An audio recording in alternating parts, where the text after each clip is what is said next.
The story kicks off with Serafina suddenly jolting awake in a pitch-black cell.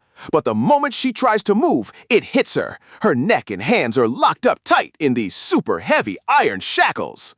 Realizing there's absolutely zero chance of escape, the humiliating defeat of her army just keeps replaying in her head.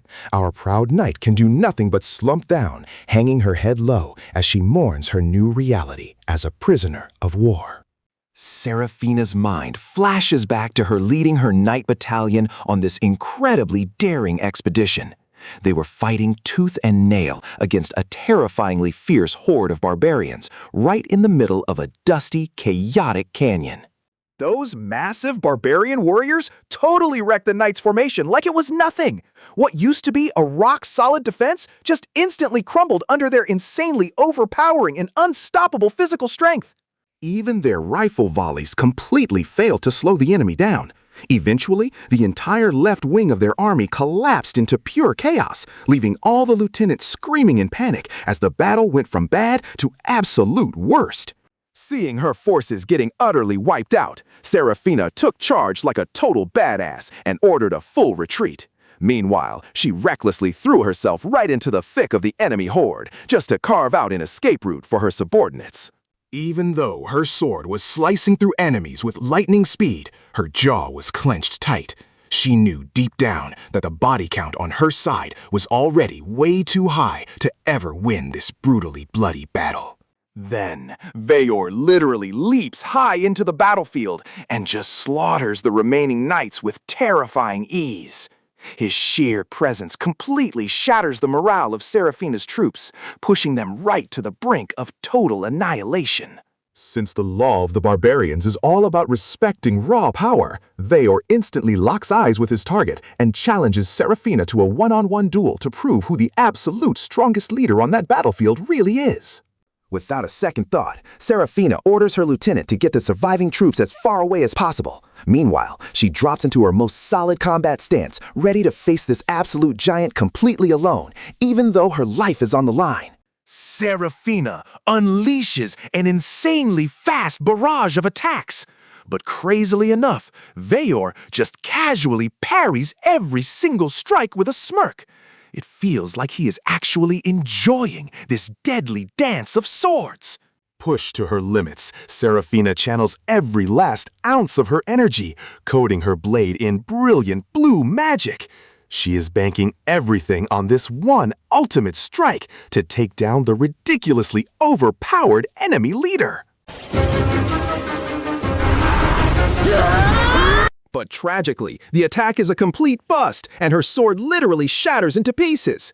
Serafina freezes, totally drained, realizing she has been utterly defeated and has absolutely zero hope of winning.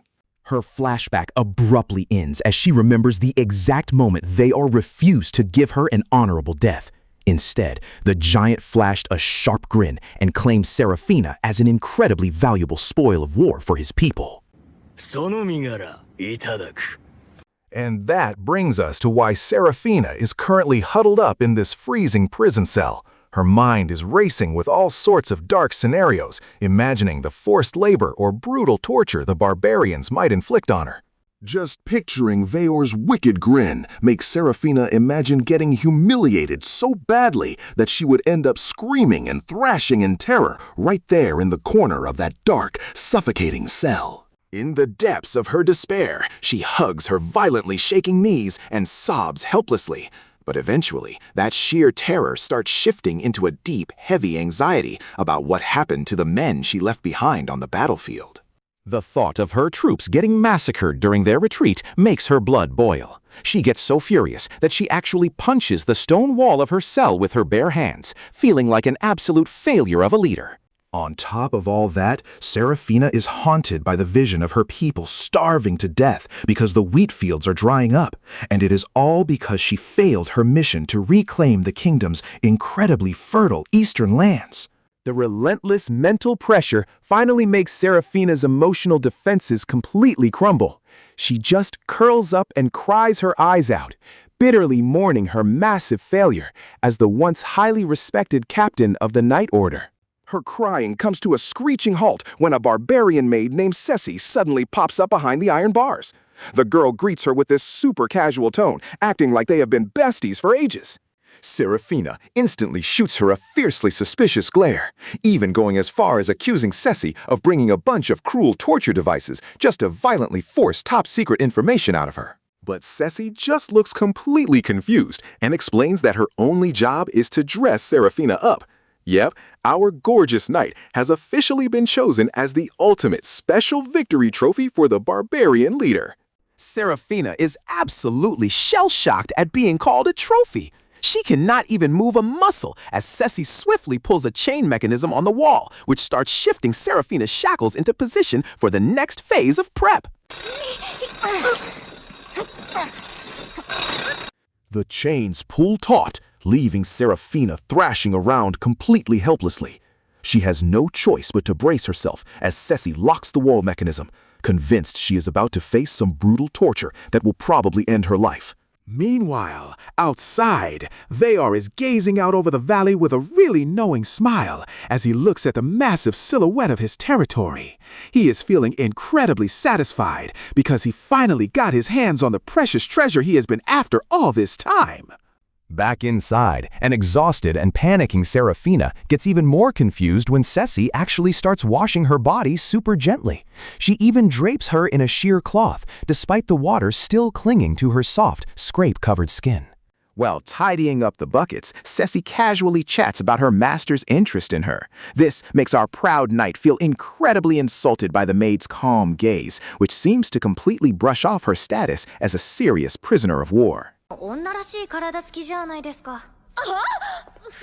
Serafina is speechless for a second, but she immediately shrinks back when Ceci suddenly whips out a sharp blade. That unexpected threat from the maid forces her to shut down her demands for answers and swallow all her raging anger.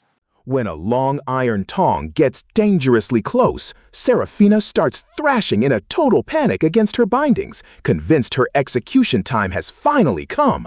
Her wild imagination about brutal barbarian torture completely takes over her mind. But plot twist, she actually ends up getting dressed in this gorgeous blue gown, complete with sweet-smelling perfume. Serafina is left sitting there in utter bewilderment, completely unable to figure out what kind of twisted hidden agenda these barbarians have. Trembling with fear, Serafina glares intensely at Ceci. She is absolutely convinced that this whole makeover is just some mandatory ritual before she gets officially offered up as a living sacrifice to a bunch of bloodthirsty monsters. Suddenly, a massive roar shakes the room, making them both snap their eyes toward the door on high alert. The brief, looming shadow of Veyor approaching instantly shatters Serafina's thoughts and scares her half to death. The second the cell door swings open, a massive shadow engulfs the room, revealing Veyor flashing a condescending smile. Serafina can only glare back with fiery anger while physically shaking at the sight of the terrifying barbarian leader. Serafina feels incredibly tiny as Veyor speaks with this booming voice, proudly pointing at his own chest. Her shocked expression totally gives away just how intimidated she is by his gigantic physique and those piercing golden eyes. Serafina's mind drifts back to her childhood, remembering her grandfather's chilling stories about the sheer cruelty of the barbarians. That flashback gives her the extra boost of resolve she needs to stand tall, even with her life on the line.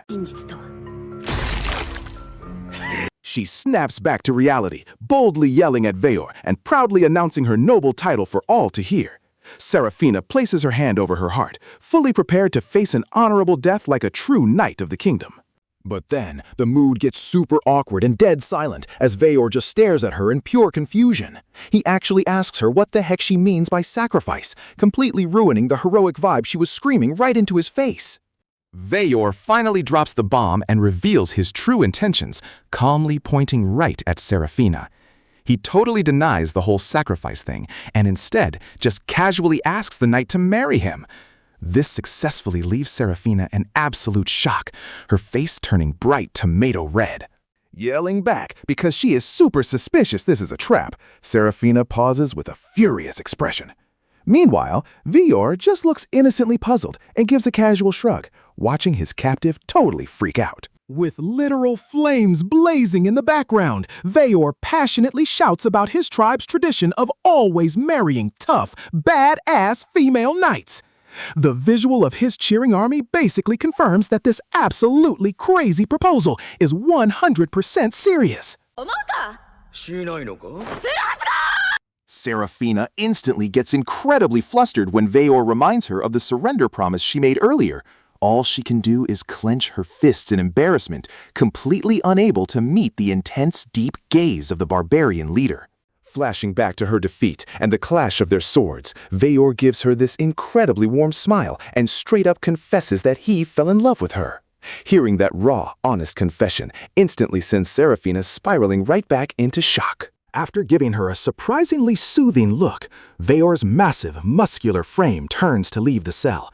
He promises he will not force himself on her tonight, giving Serafina some much-needed time to actually process everything he just honestly confessed.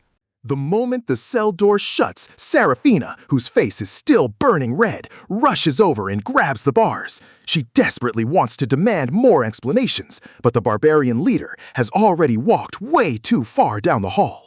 With her logic completely fried, Serafina is left in a state of utter confusion until her frustrated scream echoes loudly from inside the hut. And right then and there, her wild new life as a barbarian bride-to-be officially begins. All alone in her hut, Serafina starts agonizing over Veyor's sudden proposal, which is giving her a massive headache. Soon enough, her memories drift way back to when she was still living behind the grand white walls of her castle. The day before the military expedition shipped out, Sidious read the official orders appointing Serafina as the commander. His little sister could only stand there stiffly, accepting the heavy burden of leading a brutal war against the barbarians. But before she could even prep for battle, Sidious drops a noble invitation letter on her and forces Serafina to attend a high society banquet. It is an order that leaves our female knight looking super confused and incredibly stressed out. Meanwhile, just outside those castle walls, her people were literally starving. It was so bad that little kids were risking everything to steal apples just to fill their painfully empty stomachs, all thanks to the rampant poverty. Her carriage rolls past these heartbreaking scenes all the way to a ridiculously lavish mansion. Inside, wealthy nobles are just chilling and partying, totally oblivious to the suffering of the commoners that Serafina had just witnessed firsthand. The party vibe, complete with live violin music, actually feels super oppressive because the guests keep shooting her these condescending looks. Meanwhile, ladies with fancy fans are busy whispering and spreading nasty gossip about the weird female knight. Absolutely sick and tired of all the sexist treatment, Serafina marches right out of the hall and leans against the balcony alone. She is trying so hard to hold back her explosive anger at the sheer arrogance of the elite class. But wait, her peaceful balcony moment is ruined when a whole clique of noblewomen corners her. They start bombarding her with all sorts of horrifying rumors about the cruelty of the barbarians, clearly just trying to scare her. Serafina tries her best to calmly explain her stance and even attempts to understand their narrow-minded views. But her patience quickly wears thin when she realizes that her logic and years of dedicated service are basically just a massive joke to them. Even though Serafina speaks with total conviction, those women just hide their mocking smiles behind their fans and actually dare to insult her idol, the legendary heroine. That instantly makes Serafina grind her teeth, barely holding back her fury. Spinning around and storming off in a rage, Serafina decides to head home straight through the city slums. But her eyes suddenly go wide when she spots a massive commotion happening right outside her carriage window.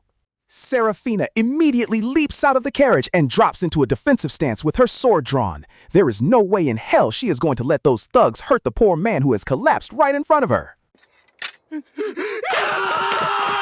But when she sees her so-called attackers sitting there crying in absolute despair from starvation, Serafina's gaze softens with pure sympathy. She actually chooses to hand over her super expensive jeweled necklace so they can buy food and survive. That whole crazy night just ignites a burning resolve in Serafina's eyes to fight and fix her broken kingdom.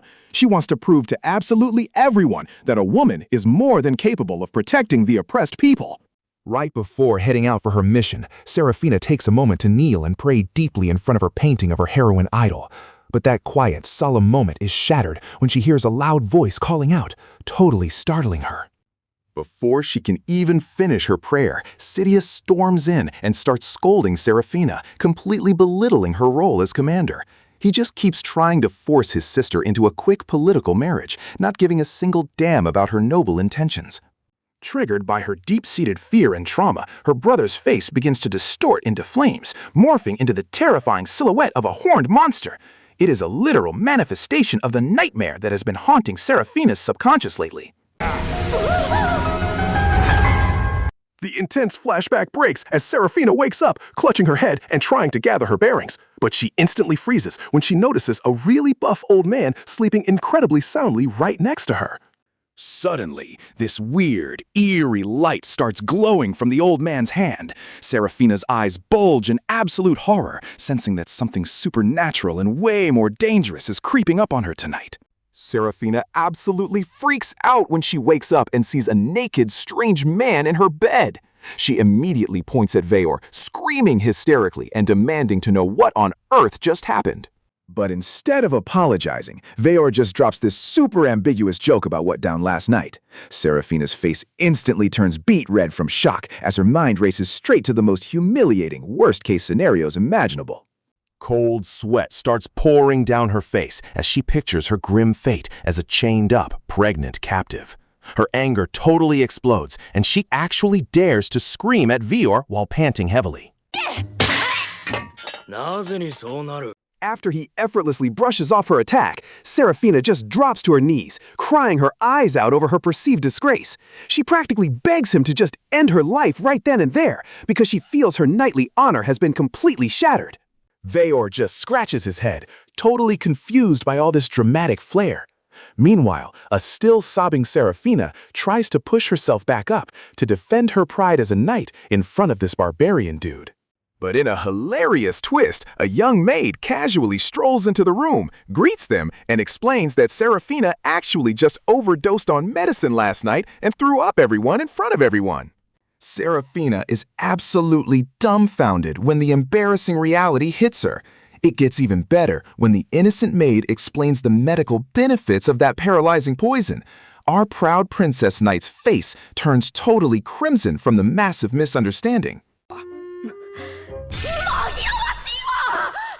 Finding her whole explosive outburst hilarious, Veyor just bursts into laughter and waves her off as he leaves the room.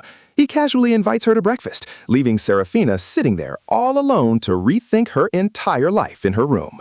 Serafina's mind drifts back to her past. She remembers her grandfather's regretful face and her older brother constantly scolding her life choices, all thanks to the intense political pressure weighing down on their family.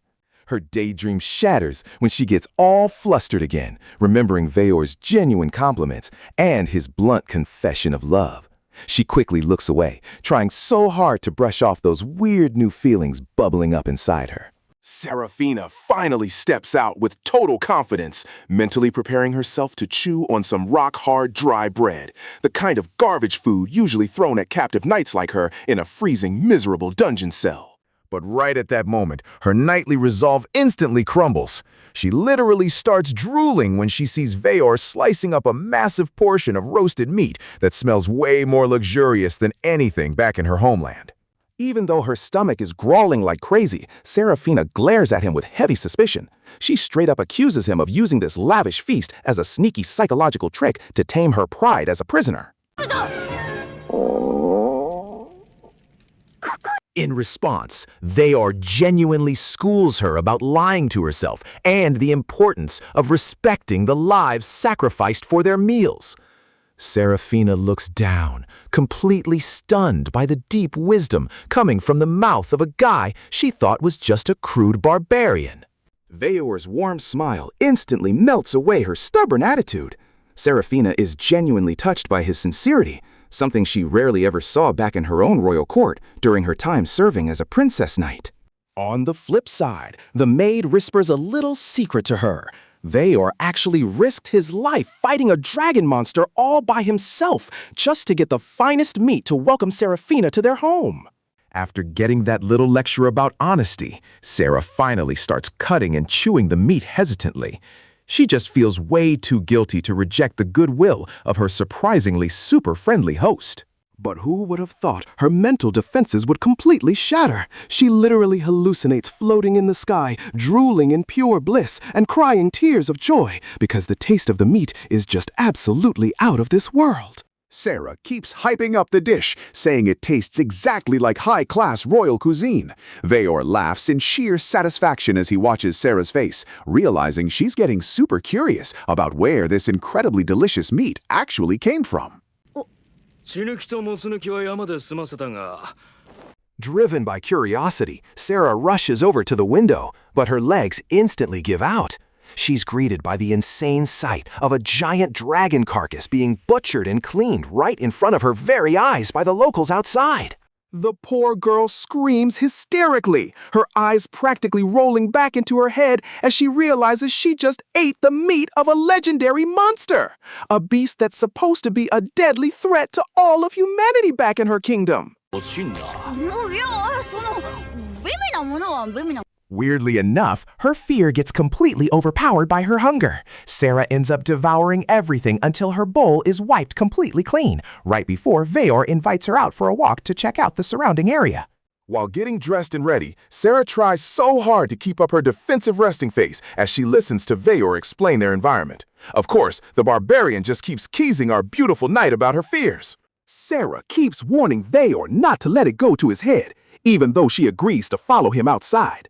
She can't help but stare at the big guy's broad back as he walks away, flashing a chill smile at her stubborn attitude. Sarah's jaw practically drops to the floor when she sees the lush green plains and the vibrant blue sea. It is so far from her preconceived notion of the barbarian lands, which she always thought were just barren and desolate wastelands. Sarah immediately puts her fierce glare back on to strengthen her resolve so she doesn't look easily impressed. It's a tough act to keep up, especially after she notices how crystal clear and incredibly refreshing the river water looks. As they venture deeper into the forest, Sarah gets even more flustered. She's just learning that dragons actually live in total harmony with other wild animals in this surprisingly rich and vibrant territory. The moment they arrive at a massive, towering waterfall, Sarah's face absolutely lights up. She cheers with so much joy that Veyor bursts into laughter, loving this adorable, childish side of his supposed prisoner of war. But that joy quickly fades, and she looks down in sadness as she remembers the deep poverty of her own kingdom. Seeing this, Veyor tries to comfort her with a smile that feels incredibly genuine and warm. Sarah's heart almost jumps out of her chest when Valior suddenly starts stripping off his clothes without any warning. She immediately shrieks in panic, her mind racing with all the terrible things this massive dude might do to her in such an isolated spot. Because of that, Sarah treats his invitation to bathe together as a massive insult to her dignity. She instantly blows her top, frantically waving her hands to fiercely reject their wild outdoor bathing traditions. The maid then steps in and brutally, honestly tells Serafina that she's starting to stink. The poor girl blushes furiously from the embarrassment and is forced to head to the river, even while she keeps denying all the callouts about her body odor. But when Serafina turns around in shock, a monster suddenly appears right behind her. This is quickly followed by other bizarre creatures passing by, leaving her face pale with pure panic as she genuinely believes her life is in danger. As a result, Serafina realizes she made a huge mistake by bolting away naked while shivering in the freezing cold. She ends up totally lost and confused in the middle of the woods when she hears a creepy sound approaching from behind. Out of nowhere, the terrifying image of a cruel barbarian haunts her as she spots the silhouette of an axe-wielding man approaching through the thick fog. She feels completely trapped, absolutely certain she's about to be brutally tortured. Against all odds, that silhouette actually turns out to be an incredibly handsome, charmingly mysterious man. He has this breathtaking face and soothing golden eyes that instantly makes Serafina lose her cool and get massively flustered on the spot. Because of that, the guy is super attentive when Serafina suddenly sneezes from the cold. He immediately wraps his warm cloak around her, which catches our knight totally off guard and makes her blush all over again. In that exact moment, Serafina blushes with overwhelming delight because this gorgeous guy is so genuinely worried about her. She even starts secretly comparing his polite, gentlemanly behavior to her memories of that brute Vior. That's why her heart beats like a drum, and her face turns bright red when he touches her to check her temperature. She can't even put up a fight, just freezing in pure submission as he scoops her up in a perfect princess carry. But in the ultimate plot twist, the maid calls out to him, dropping the massive bombshell that this breathtakingly handsome man is actually just a freshly shaved Veor. Serafina is left in utter disbelief, staring at the guy's true face.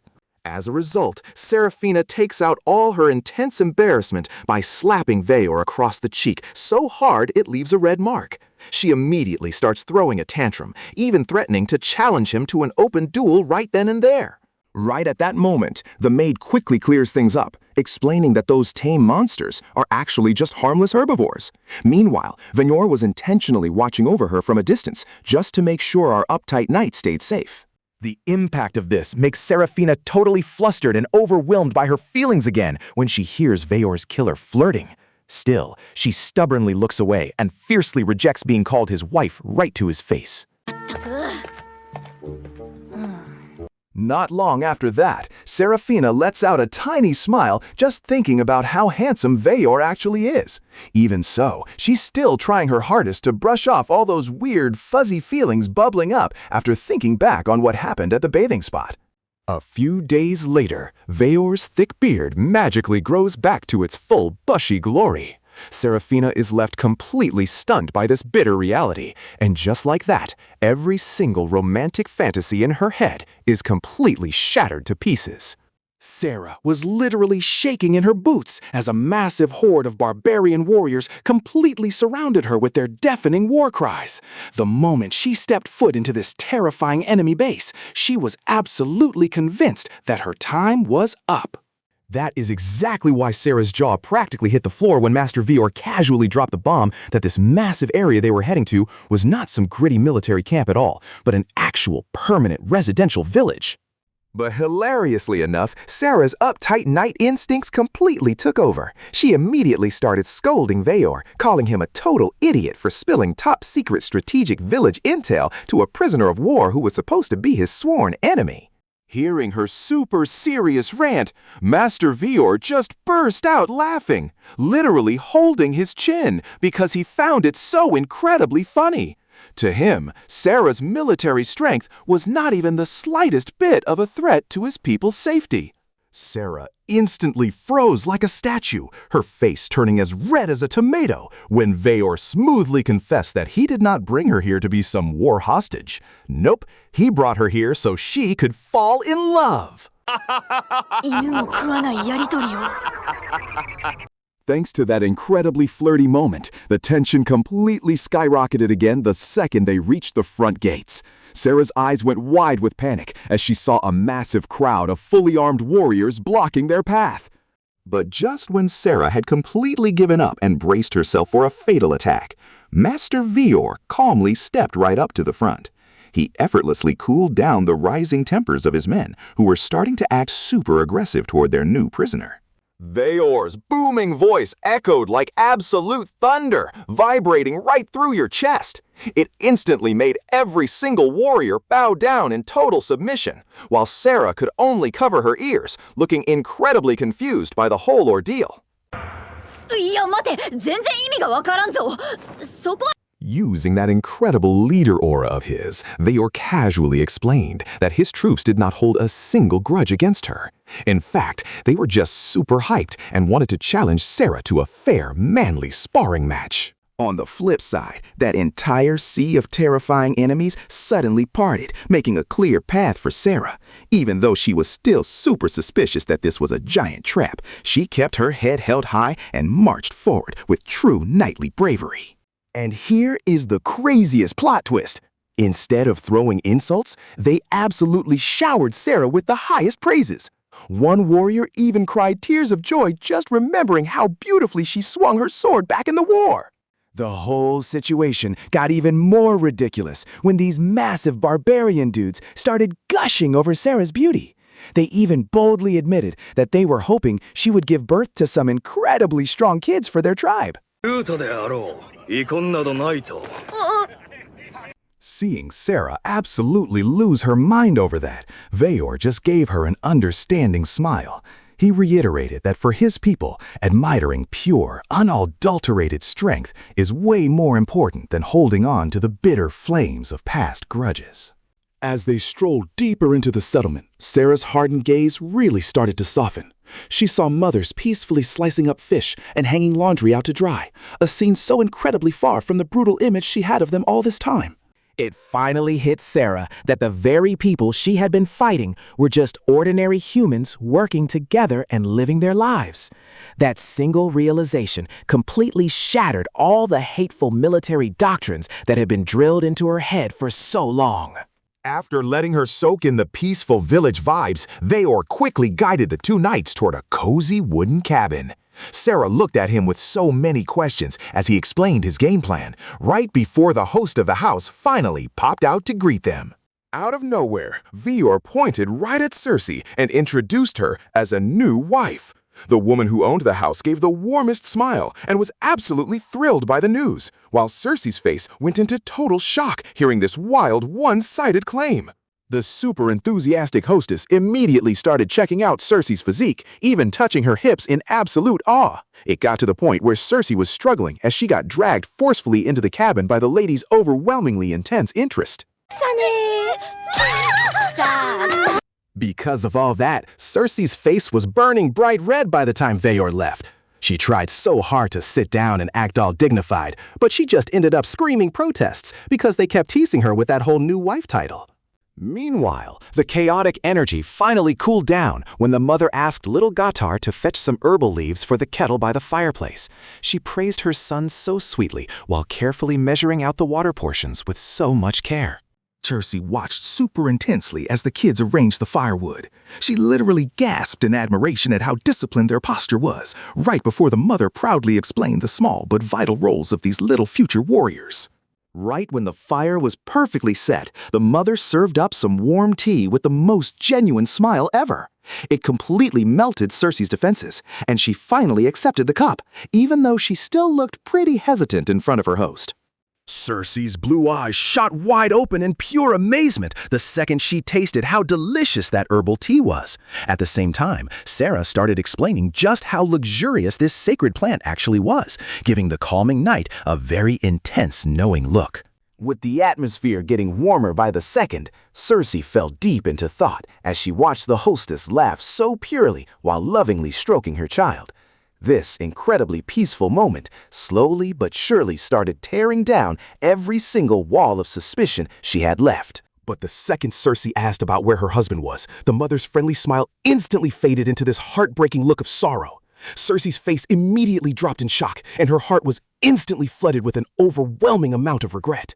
The mother looked down, gently stroking her son's head as she opened up about how her husband died on the battlefield. Hearing that made Cersei look absolutely devastated, as the horrifying reality of their past battles truly hit her hard. Cersei's hands started shaking so violently that she had to look away, desperately trying to find some kind of military justification in her head. But then the mother just gave her this bittersweet smile, showing such a heartbreakingly genuine acceptance of her cruel fate. Cold sweat started dripping down Cersei's face as the tension in her mind peaked, and when she saw little Gatar staring at her with such pure innocence, her ego completely shattered, and she could only bow her head, utterly crushed by the weight of her own guilt. With absolute resolve in her eyes, Cersei practically begged the mother to unleash her anger and punish her for what happened. But that reckless offer just left the mother staring back at her with the most confused, clueless expression ever. 私かもしれないの Instead of getting mad, the mother just gave a serene smile and hugged Captor with so much love while looking over at her husband's grave.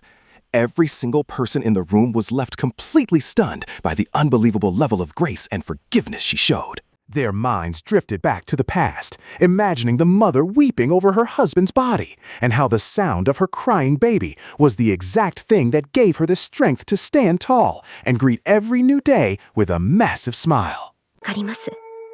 手足さ奪われて戦えない That deep daydream snapped when the mother casually started explaining the absolute dangers of the wild dragons in the area, literally laughing off how harsh nature could be.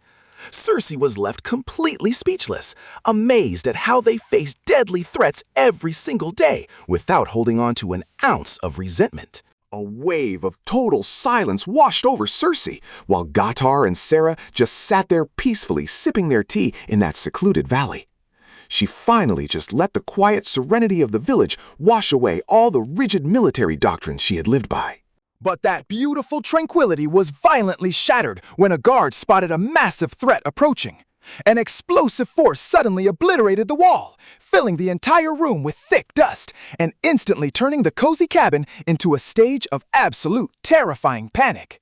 The peace was officially dead the second the giant foot of a savage dragon stomped into the earth with a deafening crash. Sarah stared up in absolute horror at the monster's full, terrifying form, but she instantly threw herself to the front lines to shield the villagers. Sarah frantically asked what was going on, listening to Cersei's rapid-fire explanation about the horrific beast. The moment the dragon locked its eyes on the little kid, Cersei started shaking uncontrollably and begged Sarah to run away with her so they could save themselves. But instead of running, Sarah actually scolded the villagers for giving up so easily and ordered an immediate evacuation.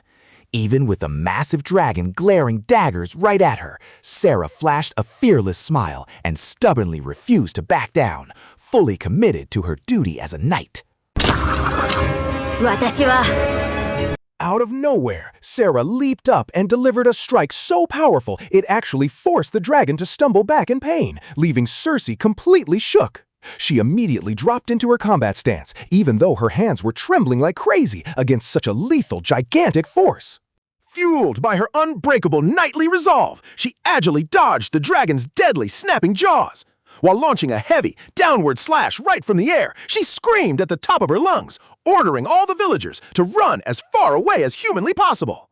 While furiously parrying the dragon's massive tail swipes, Sarah kept provoking the monster to draw it away from the fleeing crowd. Finally, Cersei ran off in tears, but only after Sarah confidently convinced her that she could handle this incredibly dangerous situation all by herself. Meanwhile, the barbarian warrior suddenly swooped in, tossing heavy ropes to ambush the other invading dragons.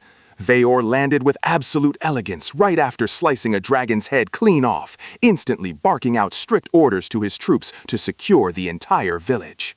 Veor was scanning the remnants of the battlefield when Cersei came sprinting up to him, completely out of breath. She was bawling her eyes out as she reported that Sarah was out there risking her own life, fighting a giant, rampaging dragon entirely solo. 私たちを逃がすためにおとりで Back with Sarah, she was completely running on fumes, sprinting away from the giant dragon while frantically glancing back over her shoulder. Disaster struck when she took a nasty bite and tripped, crashing hard into the dirt, though she still fought with everything she had just to push herself back up. Gripping her very last weapon as tightly as she could, Sarah hurled it at the monster with all the strength she had left. Tragically, the weapon bounced off uselessly, leaving her completely defenseless and pinned under the absolute starving gaze of the savage beast. Just as the dragon geared up to finish her off, Sarah froze in place, secretly sliding a tiny dagger out from under her clothes for one last stand. But at that exact heart-stopping second, Veor's voice ripped through the air, screaming her name at the top of his lungs as he sprinted from the distance. Veor ripped off his mask and immediately apologized for taking so long to rescue her. With the most sincere look in his eyes, he gently helped the exhausted, dust-covered Princess Knight back onto her feet. Seeing Vior's warm smile and hearing his genuine gratitude completely shattered the last of Sarah's mental defenses.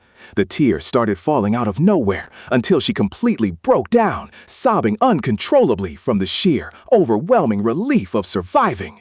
Vior just smiled with total understanding, letting Sarah cry her heart out while hiding her face in her hands.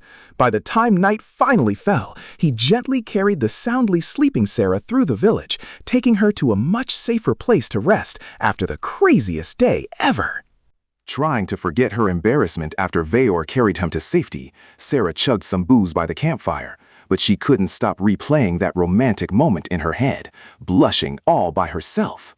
She tried to distract herself by chatting casually with the villagers, but Vior's image just kept haunting her mind.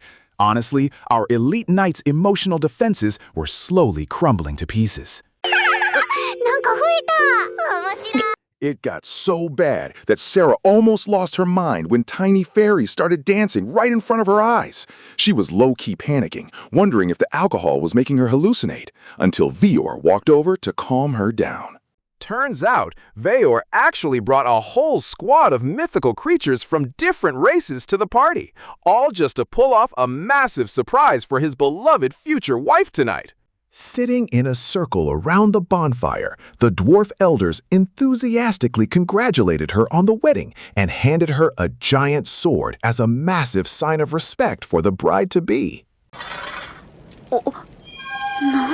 Sarah's knightly instincts immediately recognized the sword's flawless balance. Plus, the blade had this gorgeous pearlescent glow that no ordinary human blacksmith back in her kingdom could ever hope to forge. The dwarf explained that this legendary sword was forged from a special silver alloy, mithril. That single fact completely shattered Sarah's whole assumption that the Eastern civilization she was in was just some poor, backward place. Taking advantage of her shock, Vior casually dropped the bomb that their guests were actually the supreme leaders of the Five Great Tribes Alliance, the exact same people her kingdom had always branded as wild savages. Sarah's mind was totally blown when she realized literal fairy tale creatures were basically living in her backyard. It made all the Western military doctrine she used to believe in feel incredibly stupid and sickening.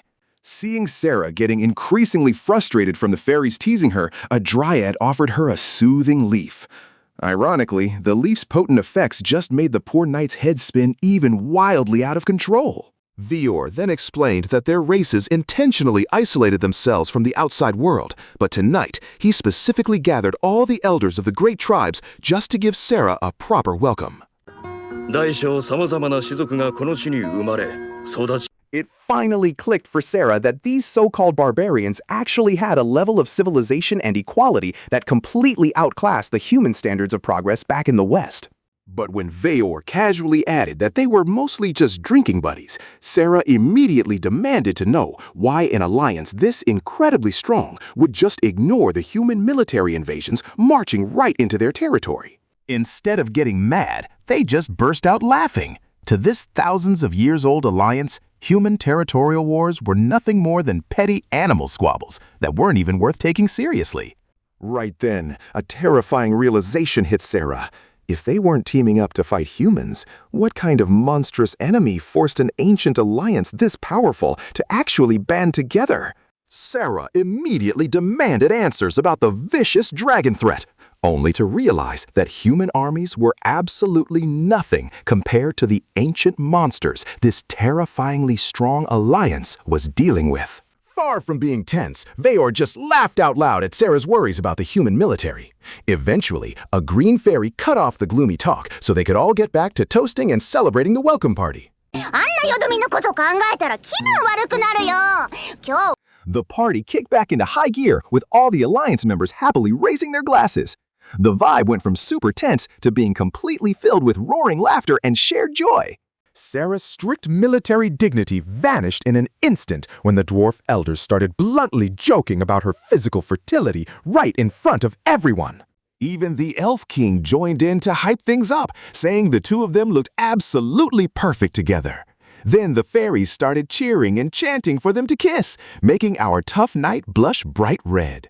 Vior explained that their rowdy, barbaric behavior was actually their way of giving a genuine blessing, He even showed off the magic in the dress and necklace they gifted her, revealing they held incredibly high magical properties to protect the knight's life. Sera finally felt a sense of peace in the village she once considered enemy territory, even though she woke up the next morning with a massive, throbbing headache from drinking that god-tier liquor. She nearly had a heart attack when a little girl popped up out of nowhere. Still, her headache forced Sera to get up and wash up, taking a moment to watch the super peaceful morning routines of the villagers. To make sure the whole night wasn't just some drunk dream, Sera drew the mithril sword the Alliance gave her.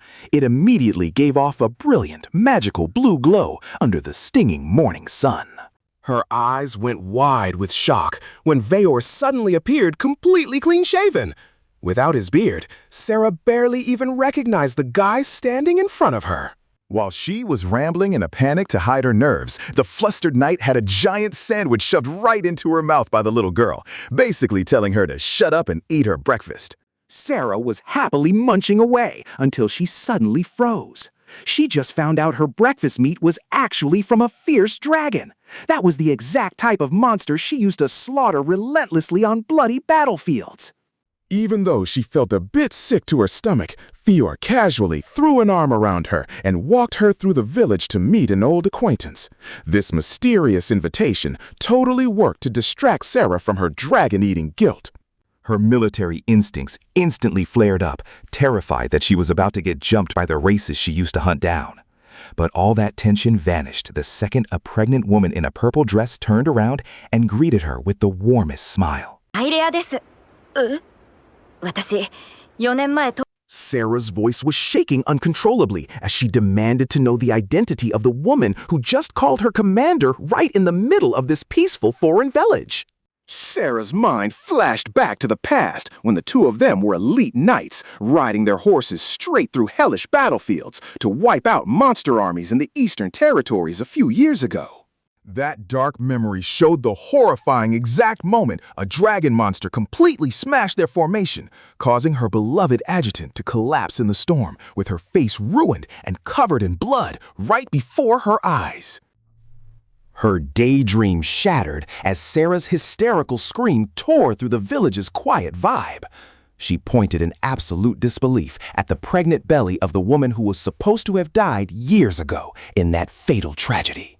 Seeing her former boss clutching her head in pure shock, Nylea just chuckled casually and invited the group inside her cozy little house to chat about what really went down all this time. Blushing a little, Nylea explained that the very warriors they used to think of as barbarians were the ones who actually saved her life.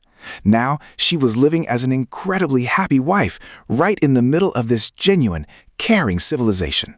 After hearing Nylea's wholesome story, Sera got hit with another massive shocker when her former subordinate dropped the fact that Veor was actually just an 18-year-old kid. Sera instantly yelled in anger, feeling totally scammed by his mature looks.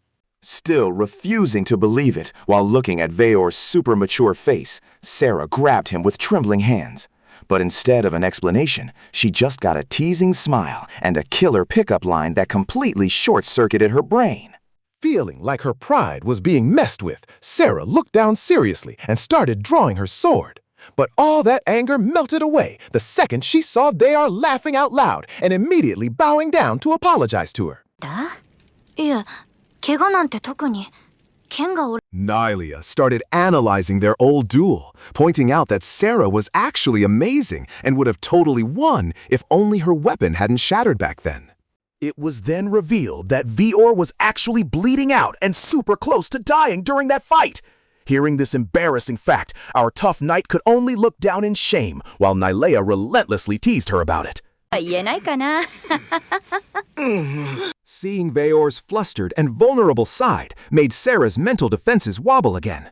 And when he gave her that genuinely sweet smile, it made her face turn completely red right in front of the girls. The awkward tension broke when Nylea's husband Vito came home carrying their kid. Witnessing this incredibly warm and harmonious family reunion absolutely destroyed every single cruel war doctrine Sera ever held on to. Sarah's mind drifted back to her past, remembering the time she coldly swore to slaughter the entire race she viewed as disgusting barbarians. Her thoughts were interrupted when she accidentally praised their happiness out loud. She panicked hard when Vito started laughing and teasing her, treating her exactly like a lovesick newlywed. Later that night, under a sky full of stars by the lake, Sarah's mental walls finally collapsed completely.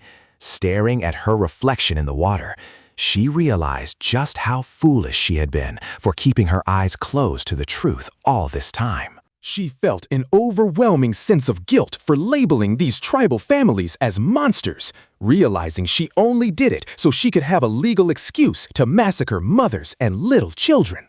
Even though her hatred was gone, the knight firmly stated that her devotion to her homeland wouldn't waver, even if her heart now had to carry such a heavy burden of responsibility. In the end, Sarah decided to reject the marriage proposal for the sake of her duty to her country.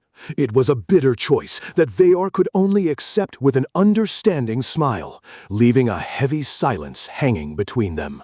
But at the very last second, a super embarrassed Sarah admitted that living alongside Veor wouldn't be such a bad thing after all. That confession made him smile with pure joy as he went right back to teasing his future wife. After the silly banter under the night sky wraps up, the vibe suddenly gets super tense in the middle of the dark forest. We see Marcius leading his squad of holy soldiers, and they are marching with total dissatisfaction written all over their faces, complaining non-stop. The tension totally peaks when one of the panicking soldiers breathes heavily and actually draws his weapon at the bushes. But they all immediately lower their guards with a massive sigh of relief when it turns out to be just one little deer popping out from behind the trees.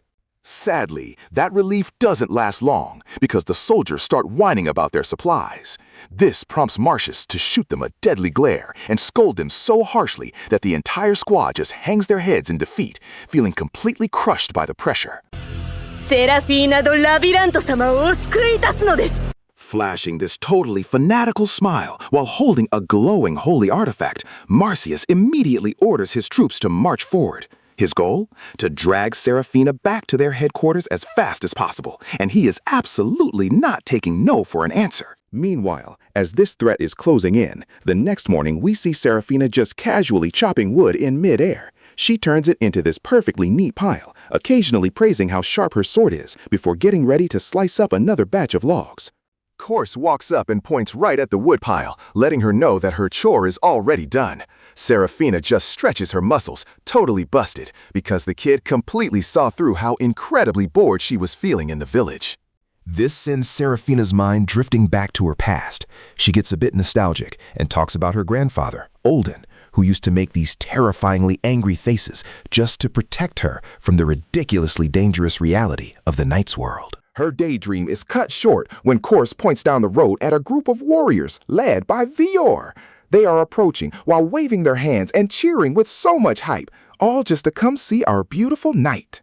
Corse totally understands the assignment the moment Veor flashes a huge grin and asks Serafina to put on her armor. It is a direct challenge to spar, and it instantly makes our knight smile with pure joy because our old friend is finally giving her exactly what she wanted. 残してあったのだな。 Serafina looks at her armor in absolute awe while holding her cracked helmet. Corse then offers to help her gear up, proudly explaining how he has been secretly doing daily maintenance on her armor to keep it shining like it is brand new. You can see the genuine surprise on Serafina's face as she ties up her blonde hair. Meanwhile, the sweet boy is already fully prepared to help strap on her gauntlets so our knight can look just as badass and majestic as she used to. The moment she steps out looking incredibly fierce in her silver armor, the village warriors are completely stunned into silence. Serafina then takes the opportunity to officially introduce herself to them as a deadly veteran knight. Rocking a super confident smile, Serafina points her sword and literally challenges the entire squad at once. This gets them cheering so loud before one warrior finally steps up as the first challenger to test the knight's physical strength. Serafina accepts a wooden sword and tells them to hold their horses. Right then, the fairy Puke flies up into the air to officially announce the start of the sparring match, acting as their fair and impartial referee. Serafina lets out a little sigh as Raham steps up with total confidence. But then she instantly smacks him down, leaving the massive guy completely knocked out on the dirt with just one single devastating counterattack.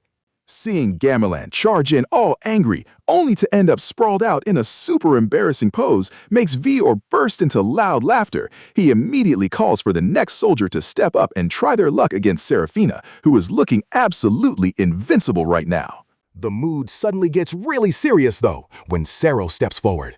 He actually takes a moment to thank Serafina for saving his family from monsters in the past. It is such a beautiful, emotional connection revealed right in the middle of this chaotic sparring session. Sero thanks her one more time before putting on his helmet and asking for a serious fight. He then dashes forward at full speed, dual-wielding 2 wooden swords, determined to give his absolute best effort against his idol. Serafina just keeps deflecting his heavy strikes with her silver shield. It is such an awesome display of skill that it gets the rest of the troops totally fired up to keep attacking, wanting to test their own limits against the knight.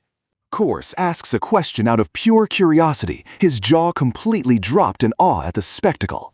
Puke then steps in to explain the phenomenon, with the fairy smiling warmly as she describes it as the ultimate proof of a true knight's high-level resolve. Serafina suddenly radiates this incredibly intense blue aura as she locks her piercing gaze onto Veor. She readies her silver shield, preparing to clash and break through the veteran warrior's rock-solid defense in the continuation of this practice duel. With the battle aura overflowing, Puke smiles peacefully and starts explaining nature's elemental spirits to the amazed audience. You can even see the fairy's hand reaching out as if trying to grasp the bright light radiating from that intense energy. Right in the middle of that explanation, Serafina and Vior suddenly exchange blows so fast the dust goes flying everywhere. It totally makes the village boy and the fairy on the sidelines hold their breath as they witness a ridiculously powerful attack coming from above. That clash leaves Course absolutely speechless from the shock. He finally realizes that the key to a true knight's victory is not just raw muscle, but an unbelievable fighting spirit that even makes the fairy smile with pride. Shockingly, their wooden swords shatter into a million pieces upon impact. Serafina freezes up, seeing her weapon broken, completely overwhelmed by the burst of red and blue auras that went way beyond what their training weapons could handle. Because the epic duel ends in a tie, Vior finally takes off his helmet to reveal his face as a sign of deep respect. Serafina welcomes the gesture with a super warm smile, fully acknowledging just how incredible the seasoned warrior really is. On the flip side, all that crazy tension instantly melts away when Serafina shares a hearty laugh with Vior. But Puke totally uses this wholesome moment to invite everyone to a massive feast, immediately bringing up the booze. But out of nowhere, those party plans are completely ruined when a bald old man comes sprinting in, looking pale as a ghost. He reports that a wounded, savage monster is currently making its way toward the village settlement.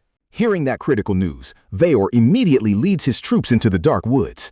Serafina puts on her serious game face, fully ready to ambush this injured monster threat that could wipe out the entire village's safety in the blink of an eye. Once they enter the forest, they start splitting up to scout the enemy. Serafina agilely climbs up a branch to keep a lookout from above, while Veor stays highly alert, walking on the ground to act as the bait. Serafina's mind races back to the old man's report about the weird wound on the monster. It makes Veor suspect that some sneaky poachers might be pulling the strings behind this incredibly wild beast's rampage. That train of thought is derailed when the Mori-Subari monster suddenly charges right out of the bushes. This forces Veor to scream at the top of his lungs, ordering his spirit to brace for the furious impact of the blindly rampaging creature. As soon as the villagers manage to throw ropes to tie down the monster's movements, Serafina pushes off hard and leaps down from the high branch. She is looking for the perfect opening to deliver an absolutely fatal aerial strike. Showing zero mercy, Serafina stabs the giant creature right in the eye, killing it instantly. The monster collapses lifelessly to the ground, while Veyor rushes in to catch our female knight, feeling a mix of pure relief and intense pride. After the victory cheers die down, the troops get busy carving up the valuable parts from the monster's carcass. They have to do it fast before it rots or attracts other predators that might still be lurking in the dark forest. While observing its shrunken legs and wings, Veyor starts explaining the unique anatomy of true dragons to Serafina. He reveals the lore of this ancient race that used to rule the entire sky before eventually evolving into what they are today. Serafina's mind wanders, picturing a majestic white-winged dragon soaring through ancient times. It is such a crazy contrast to the huge, lifeless eyes of the monster she just tragically executed right in front of her. But their good mood totally vanishes when they find a perfectly round burn mark on the monster's stomach.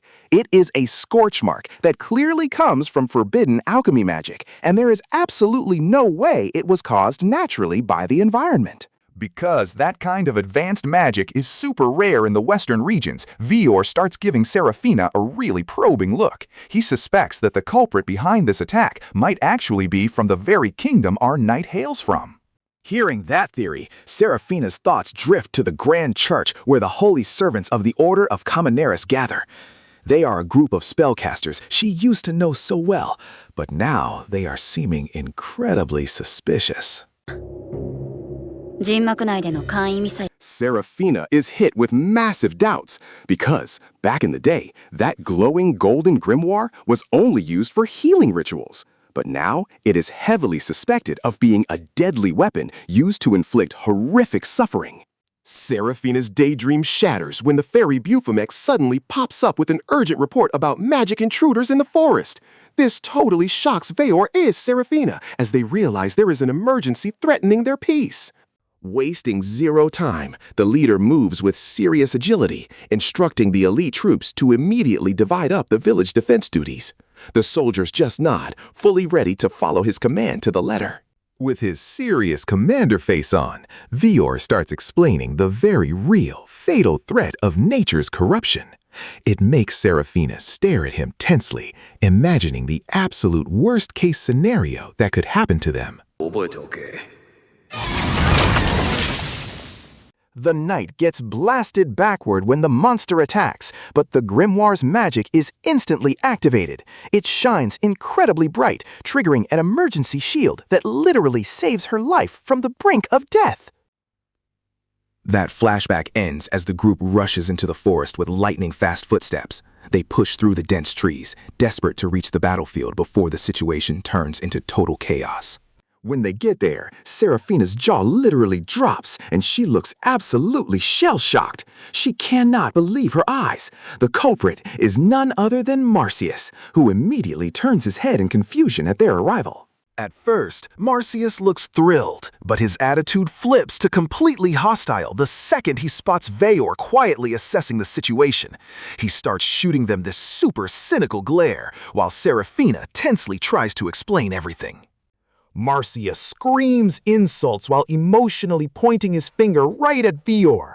He angrily squeezes his grimoire and raises his fist, aggressively defending this ancient holy war ideology that is honestly so outdated. Serafina panics and denies the nasty slander, screaming at him to stop right now. But Marcius just opens his magic book, fully ready to attack, because he already sees his old comrade as nothing but a traitor. Marcius keeps running his mouth, showing off his power with this blind arrogance that is completely taking over him.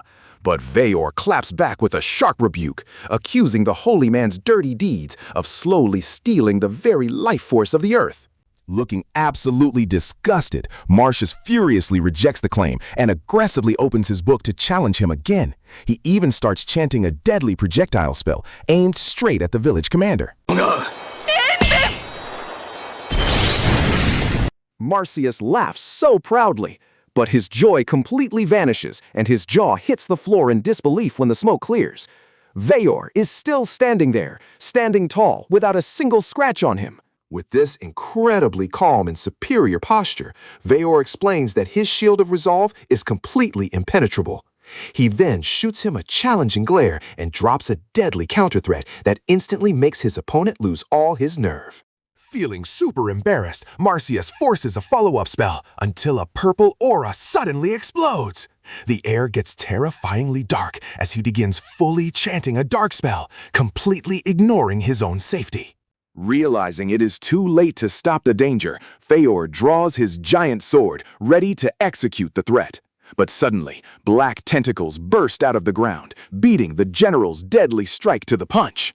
Marcius screams hysterically and helplessly as he gets dragged upward. His body starts getting swallowed by the black tentacles, and even Serafina, who tries to save him, is left completely frozen in fear at the horrifying sight. When the mass opens up, Veor identifies a fully formed fiend monster emerging from it. Disgusting red eyes start popping up everywhere, matched only by the sheer terror on Serafina's face as she realizes the real nightmare has just begun. In the midst of all that horror, a tentacle demon suddenly popped out of nowhere and snatched Lilia up in the blink of an eye. Sarah and Veor were completely frozen in shock before Veor finally snapped out of it, screaming a warning about just how crazy dangerous this monster's true form really was. The monster suddenly curled itself into a deadly ball, prompting Marcius to recklessly charge at the tentacles to save her. Sadly, Alex ended up getting fatally pierced out of nowhere, which completely triggered Lilia's dark memories of a tragic execution from her past. Lilia screamed hysterically as death stared her right in the face, but Sarah immediately dashed in, slicing through the sea of tentacles with her holy sword to save her precious friend's life.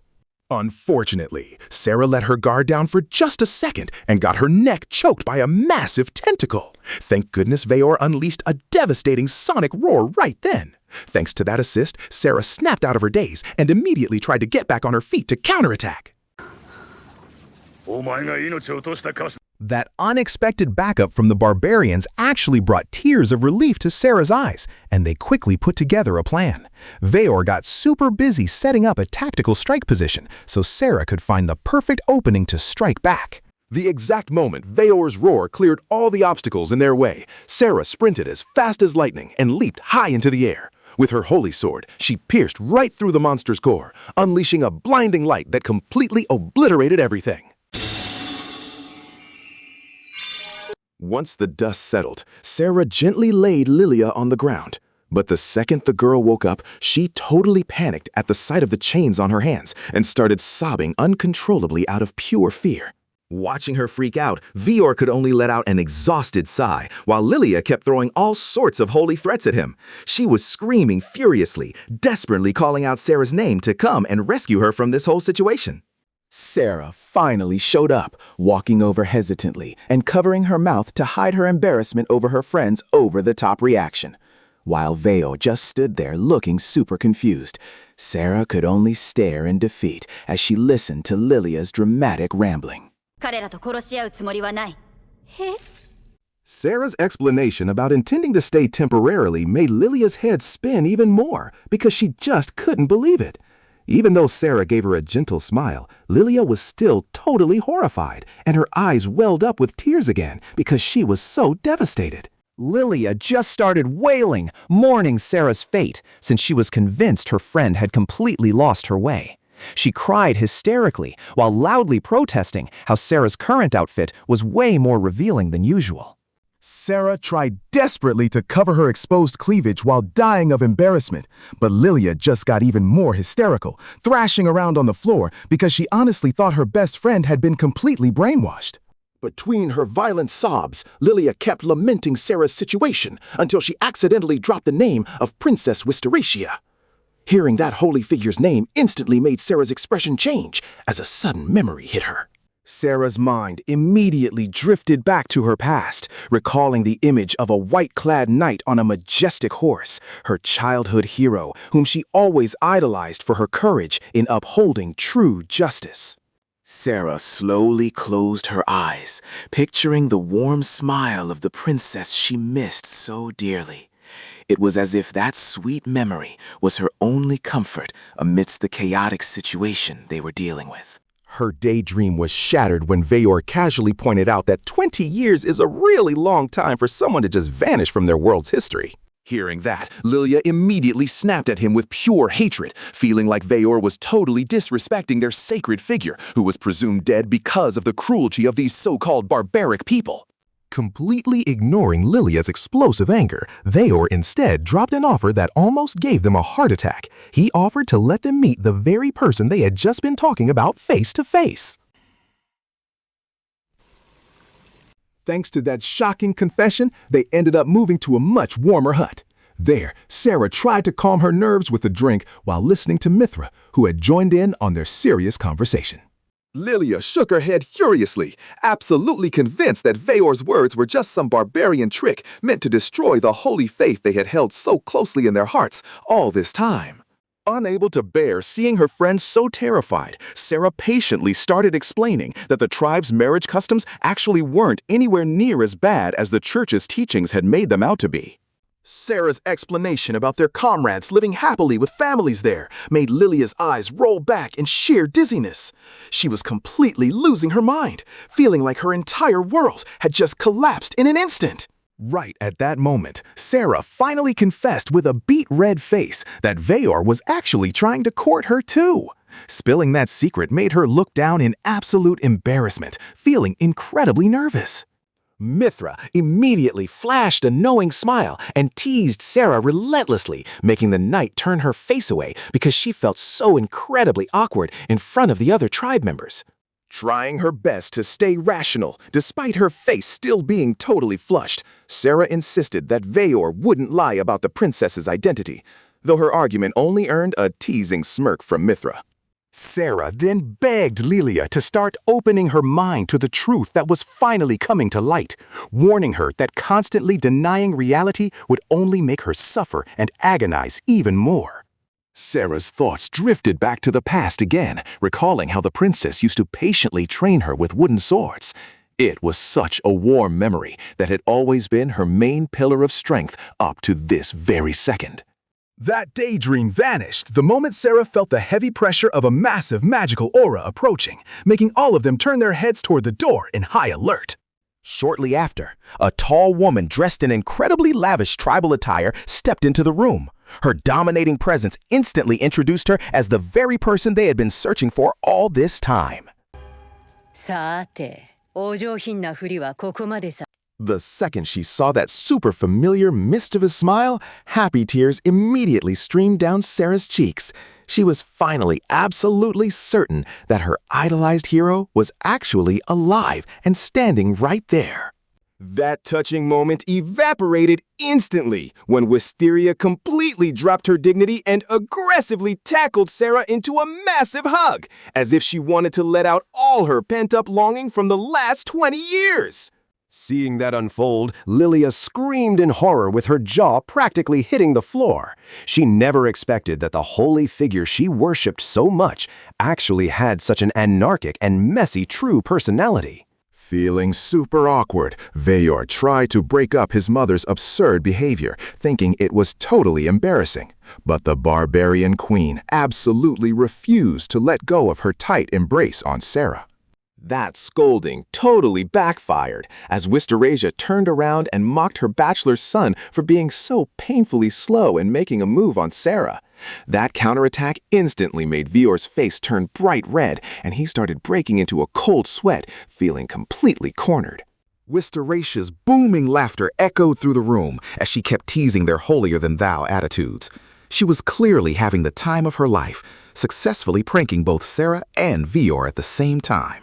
Even though Sarah and Veyor both loudly protested in utter embarrassment, it didn't stop the queen's playful antics one bit. If anything, she got even more hyped up, teasing their unusually close relationship. Finally, a fed-up Lilia tried to interrupt by bringing up religious doctrines, but Wisteria just gave her a sharp, condescending glare and immediately destroyed all the holy logic Lilia had just preached. Right after that heated debate ended, a villager came by to call them out of the hut, announcing that all the residents were ready to kick off a massive celebration for their glorious victory. Wisterasia smiled proudly and led the group straight to the coastline just as the sun was setting. The party vibe was already popping off with the enthusiastic cheers of the villagers welcoming their heroes. The villagers cheered to celebrate the demon dragon's death, dancing to the tune of flute music, while Nylea looked totally chill, chowing down on a mountain of roasted meat under the bright glow of the beach torches. While watching the villagers' offering rituals, Sarah reflected on her sword strike that successfully decapitated the monster that night. It was a huge victory that was slowly starting to shift her entire perspective on what true strength really means. But the moment the mouth-watering scent of roasted meat filled the air, Sarah's serious thoughts about true strength vanished instantly, and she jumped right in with the villagers to devour the feast. Out of nowhere, Vior handed her a skewer coated in some secret spice blend that tasted so good it made Sarah feel like she was floating in the sky. Meanwhile, he just gave a faint smile, watching her eat nonstop. The atmosphere got even wilder when Faye poured out some glowing crystal wine that Sarah immediately chugged down. The normally stiff Holy Night suddenly became super rowdy and completely lost all her dignified composure. The nun could only tremble in horror watching Sarah's barbaric behavior, which strayed so far from the church's teachings. Though, to be honest, their own stomachs were already starting to rumble like crazy. The old nun's ideological defenses finally crumbled when she snatched some food and chewed it while crying tears of joy. She seriously never expected that Beastman cooking could taste this incredibly delicious. But right in the middle of enjoying the meal, her tears started flowing even heavier as she remembered her fallen comrades. The overwhelming guilt eventually caused the woman to collapse, wailing on the ground. As the party started to settle down, Faye invited Sarah to sit alone together on the pier. She casually brought up the engagement necklace resting around the neck of the still confused blonde girl.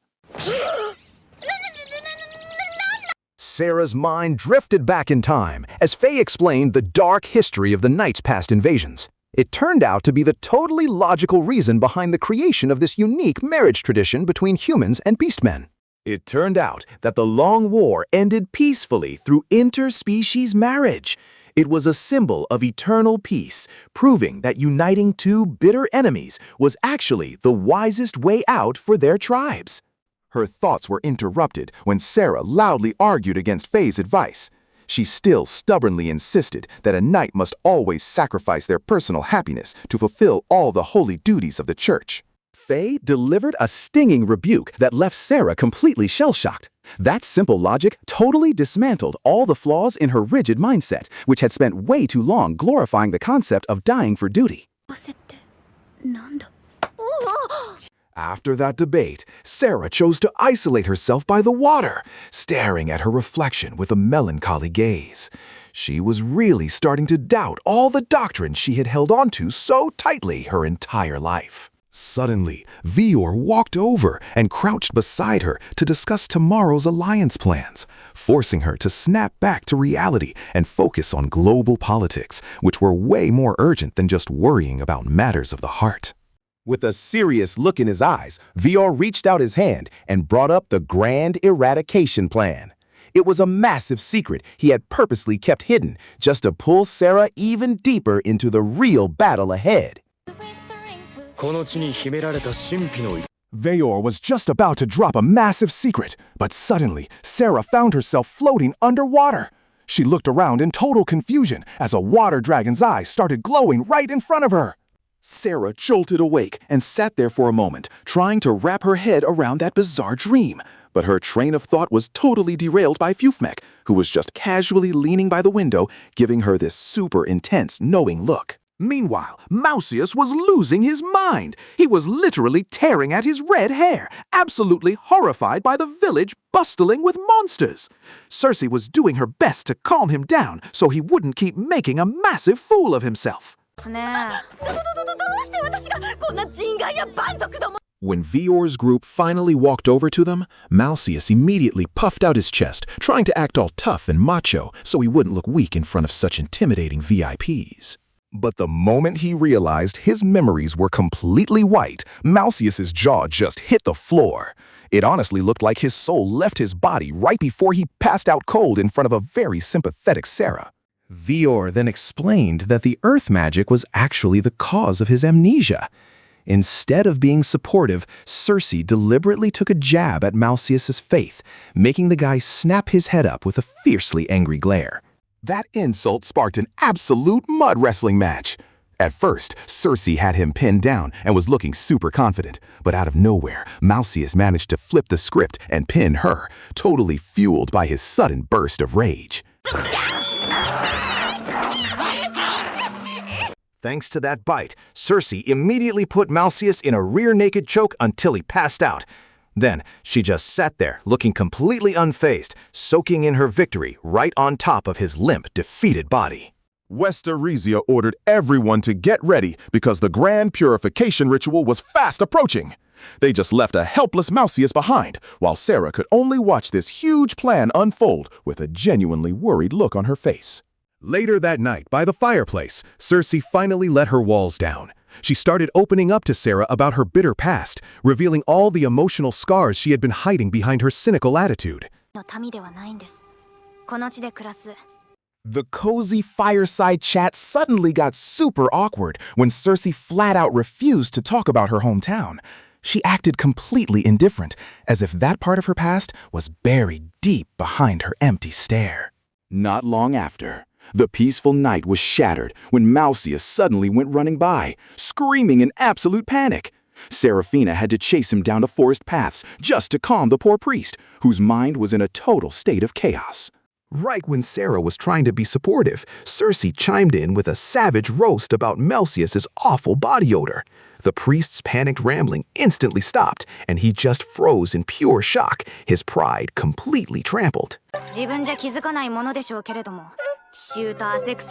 Malseus's mind flashed back to his military campaign days, and it hit him that he genuinely had not bathed at all. His face turned bright red as he tried to hold back an overwhelming wave of embarrassment. Serafina gently patted his shoulder, snapping him out of his daze, and suggested they go wash up at a crystal-clear waterfall. Malseus, looking like he was on the verge of tears, finally agreed just to get rid of the dirt and the stench. Once they reached the river, the three of them had a relaxing soak, sharing stories in the refreshing water. Cersei promised that the area was safe from dragons, which slowly helped ease Malseus's anxiety. Handing over a clean white towel, Serafina made up her mind to stay a bit longer to help deal with the blight issue. Her decision left Malseus both surprised and relieved, and you could see it in the incredibly warm smile that spread across his face. Showing off her killer sword skills, Serafina proudly presented her fresh catch of fish. She immediately jumped into action, whipping up a makeshift dinner by roasting the fish over the open fire. Needing to recharge their energy, they sat wrapped in towels, happily devouring the delicious roasted fish.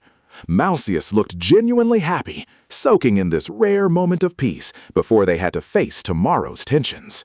The next day, the journey continued with Master Veor leading the massive convoy right at the front.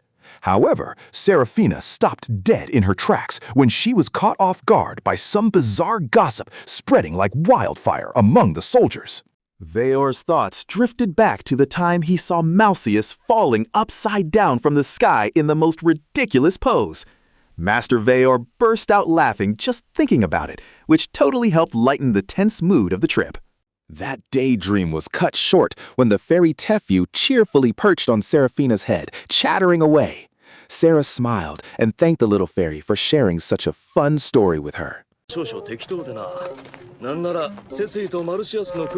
After that wise explanation, Veor pointed out that fairies really do not care about worldly identities. Serafina could only offer an awkward smile as she looked at Tefyu, realizing just how pure and innocent the fairy's intentions were.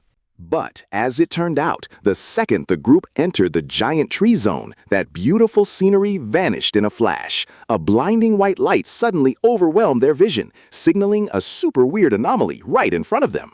Once the light faded, Serafina's jaw practically dropped at the sight of the depressing, lifeless wasteland. The true scale of the Blight's destruction was finally laid bare, leaving behind a sea of despair where not even one plant could survive. Malseus hesitantly stepped onto the barren earth to scoop up a handful of white dust. He stood completely frozen, realizing that every last trace of life there had literally been reduced to fine powder. Because of that, it hit Serafina that this was actually the site of their old battle.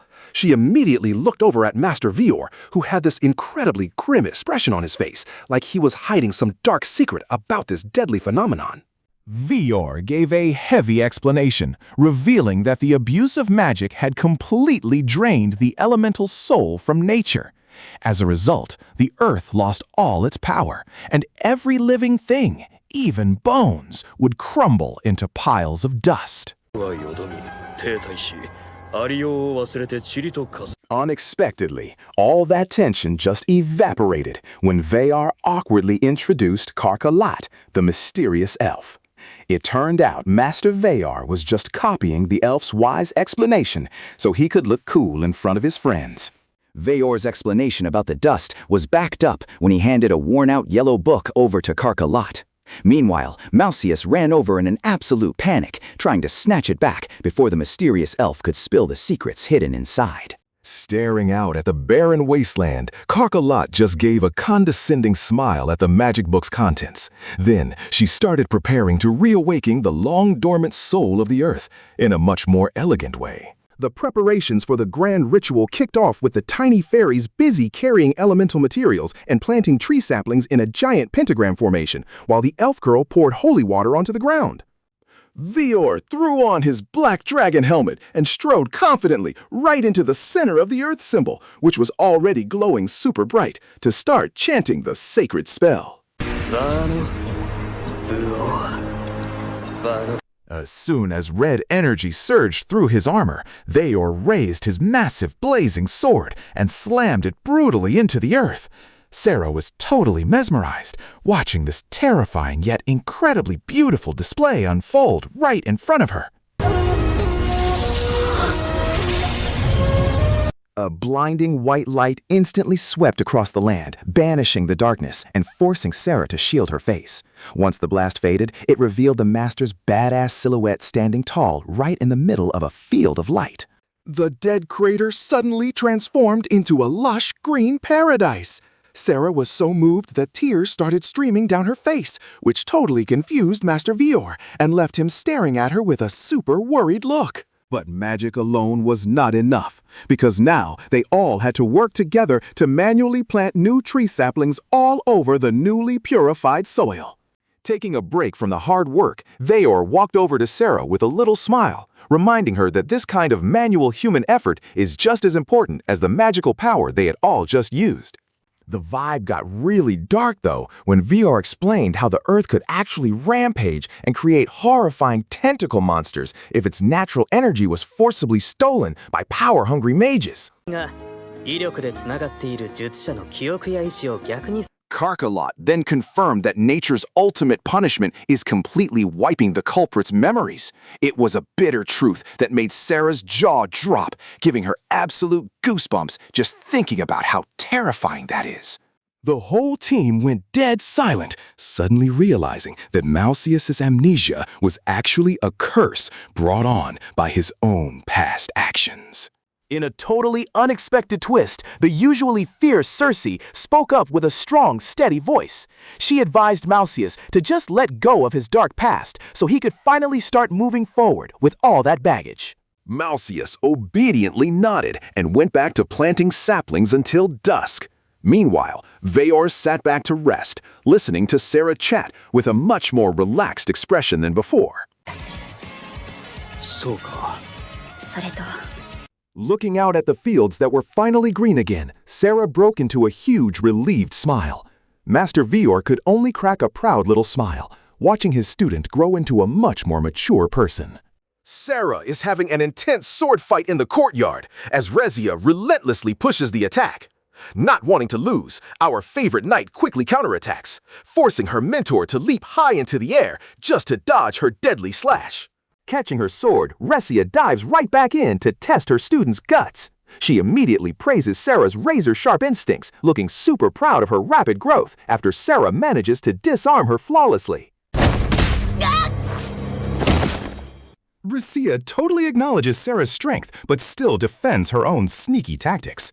Sarah listens intently, which triggers a flashback as her teacher warns her that strictly following rigid nightly rules will only get her killed. Sarah's mind drifts back to the past when Rhea was surrounded by bandits and pretended to be terrified. Her usually cheerful mentor just flashed a wicked smile before absolutely slaughtering all the bandits with one single deadly sword strike. Her daydream shatters when Rhea sincerely apologizes for accidentally getting Sarah's necklace dirty. Sarah nods in agreement, but touches her neck in total confusion after hearing the bizarre explanation about her engagement necklace's unique magic. Rhea starts teaching her how to take it off by giving her students some advanced magic instructions. Sarah stares at the unclasped necklace in absolute awe after her mentor compares the sacred item's mechanism to how a weapon works. Thanks to that little secret, Sarah's face instantly turns beet red, and she quickly runs off to the river. While gently washing her necklace, Sarah blushes just thinking about Veyor, even though her companion sitting next to her just gives her a total deadpan stare. Unfortunately, Sarah freezes up when the necklace refuses to clasp back together, no matter how hard she forces it. She shakes off her embarrassing thoughts and stares at the jewelry in confusion, twisting it around as full-blown panic sets in. Out of sheer desperation, the naive knight runs crying to Rhea, who tells her the supposed solution. Sarah holds the detached necklace with a completely defeated look on her face, while her mentor's hands start making all these dramatic gestures. Trying to hold back her own embarrassment, Rhea tells Sarah she needs to speak in a seductive tone, adding a bunch of abstract emotional instructions. A super nervous Sarah takes a deep breath and tries to practice it, even though her face is already burning bright red from the sheer humiliation. At first, Sarah totally doubts this ridiculous ritual, and you can see the skepticism all over her pretty face. But then she panics at the thought of Veyor and quickly gathers her absolute resolve to put her precious engagement necklace back on. Even though her legs are literally shaking at the thought of carrying out this silly mission, Sarah hardens her resolve because her love for Veyor is way bigger than her pride as a tough knight. Sarah starts sneaking around on the thatched roof, carrying a tub of water, hoping to set up an intimate moment. Unluckily for her, she slips and spills the water all over Veyor down below, soaking him to the bone. After that incredibly embarrassing incident, Sarah can only lie there apologizing with a tomato-red face. She immediately bolts away at lightning speed out of pure shame, leaving Veyor standing there completely frozen and baffled by her antics. Sarah refuses to give up and immediately pressures Cersei into leaking Veyor's next travel route. After cooking up an ambush plan in the forest, she runs off again with burning passion to complete her mission. While Sarah is staking him out, Veyor's sharp instincts detect her presence. That sends Sarah into a total panic because her elite disguise is inches away from being blown by his crazy sharp senses.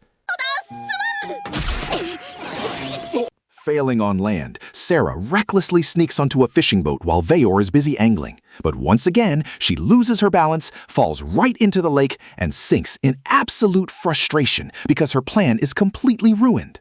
Sarah even goes as far as wearing a ridiculous bunny costume in the meadow so she won't get caught.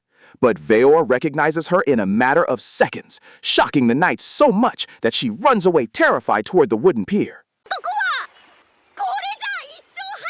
After wailing and frustration at the pier, spotting a wild rabbit reignites Sarah's determination. Grabbing her fake bunny ears, she promises herself she won't ever give up, even if she has to suffer through the embarrassment countless times over. Meanwhile, Veyor pours his heart out to Cersei, totally convinced that Sarah hates him now. He feels so guilty seeing his fiancée constantly avoiding him, completely unaware of the silly reason behind it all. Veyor's mind drifts back to the time he secretly slipped the necklace onto a sleeping Sarah. Back then, he was so terrified of his feelings being rejected that the necklace became the only proof of his affection. His daydream breaks as he goes back to chopping fish with a gloomy, heavy-hearted expression. The mighty guy feels like his love is hanging by a thread right now, all thanks to this unresolved misunderstanding.